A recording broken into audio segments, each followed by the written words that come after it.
Hello. The objective to this video is to solve one-step addition and subtraction equations.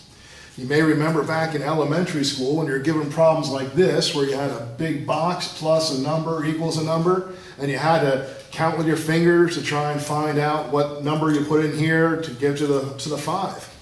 Well, we're going to be doing that, but we're going to be using something called a variable instead of a box.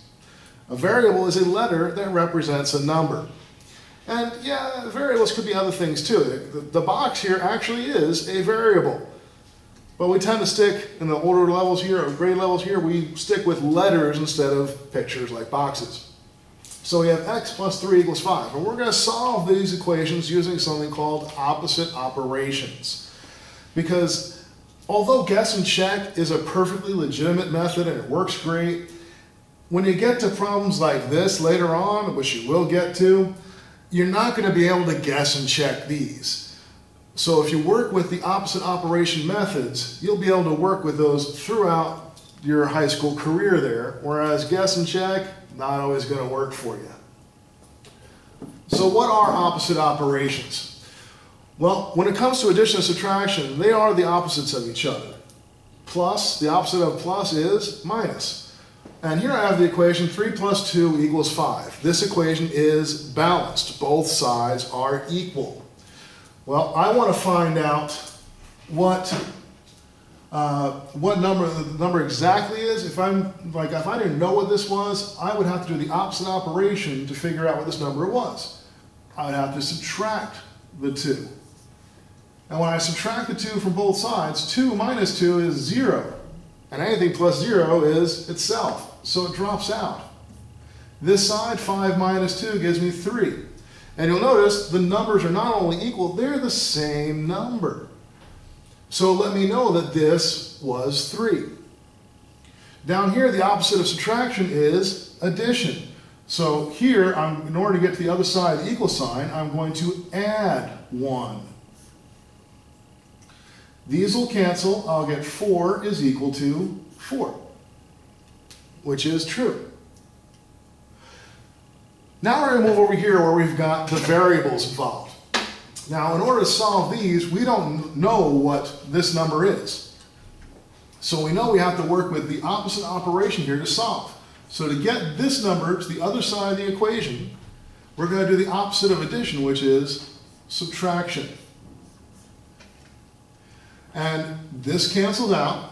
This is going to give me 5, so I get x is equal to 5. Then I've got minus 3 here on this one, so I'm going to do the opposite of subtraction, which is addition, which gives me x equals 9. Now, one of the great things about these particular problems in math is that you have a way of double checking your answer. You can plug them back in. Let's go back to that original equation. The original equation was x minus 3 equals 6. We now know that x is equal to 9, or so we think it is after we've solved it here. We can double check it by replacing the x here with the value for x, which is 9. And 9 minus 3 equals 6. When we do 9 minus 3, it does indeed equal 6. Both sides are equal. There's our double check. The answer, remember, is this, not the 6.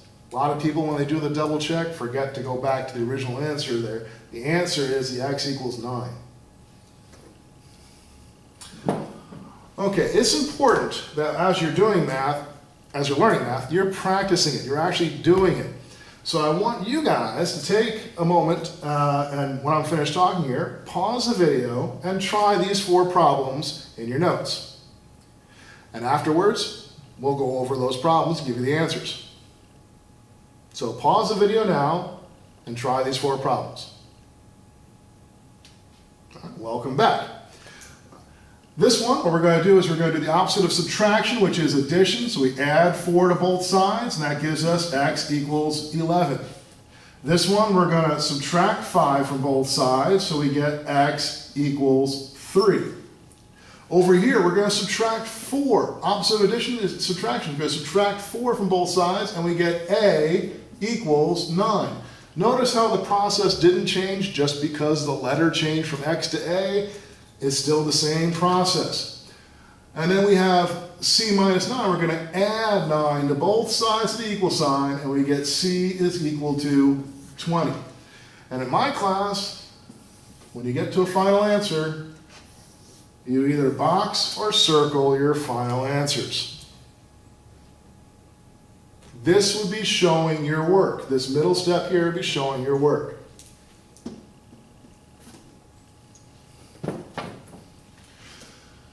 Sometimes when you work these out, you're not always going to get positive answers. And I know that we still have some issues with positives and negatives here. So we're going to work through a few problems where you're going to encounter some negatives.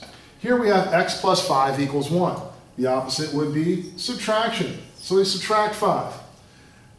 Now that we're subtracting 5 from 1, 1 minus 5 is not going to be a positive number. 1 minus 5, when we have opposites, we combine them by taking the larger number, the 5, subtracting the smaller number from it. 5 minus 1 is 4.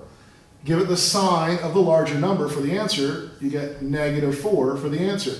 So we have x equals negative 4 for our answer. Here we're going to add 4 to both sides of that equal sign. Notice how sometimes I draw that line there? It helps me remind me that that's where the equal sign is and keeps a separation between the two sides of the equal sign. You may want to do the same thing yourself. After adding 4 to both sides, I got negative 10 and positive 4. When I'm combining those, I've got opposite signs. So I want to do the larger number, the 10, minus the smaller number, the 4, which gives me 6. The answer gets the sign of the larger number, so I have negative 6. And there's my answer on that one. Here, negative 6, negative 6. We're minusing 6 from both sides of that equal sign. When we have two negatives being added together, combined together, we're going to add the two numbers, and the answer is going to be negative. 3 and 6 is 9, so I get a negative 9 for my answer.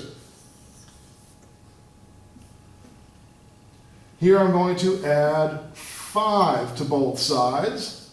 I got a negative and a positive, so I'm going to take the larger minus the smaller. 9 minus 5 is 4, and the larger number is negative, so we get a negative 4.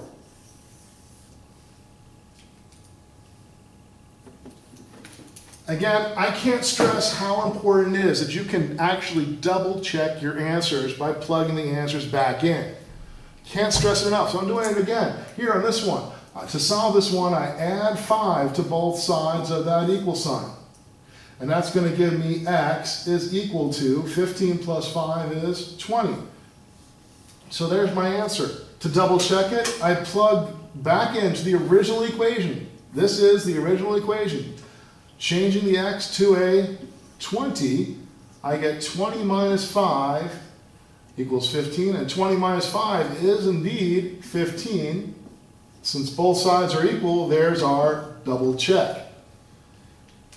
Great thing to do whenever you're doing a test or quiz, double check your answers. At this point, I want you to pause the video, copy down these 5 problems. We're going to go over them together in class tomorrow. So make sure you do these 5 problems, bring them in on a piece of paper with your name, date, and period number on them so that you can get credit for it. And we'll go over them tomorrow. Thank you.